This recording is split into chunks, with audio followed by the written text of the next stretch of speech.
Hey, all my Nearpod people. Nearpod is awesome, awesome, awesome.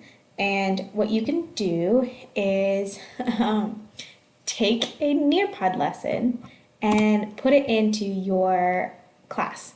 So I only know how to put it in announcements and classboard so far. Maybe there's a way to do it in sessions and assignments. I'm just not positive yet. But I'm going to go ahead and show you how to do it that way. Um, let's do,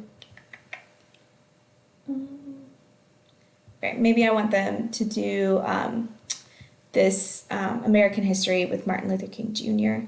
I'm going to do student paste. I'm going to click it. I want them to require student submissions. I'm going to have it go all the way through December, just in case. You never know.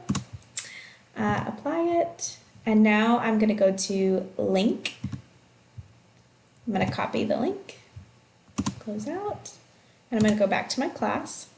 And in order to get this, you have to click the plus sign by classboard. There you go. And let's call this, I'm going to give it an actual date. I probably should have done that for the Flipgrid one that I made down here, but you can always edit these later. Let's say this is for 8/18, the second day back. And I'm going to call it Nearpod lesson loop. I'm going to click where it says type something. That way the plus sign shows up. Click the plus. Make sure you click embedded URL and then paste. Okay. And then add your topic. And then it should come up down below.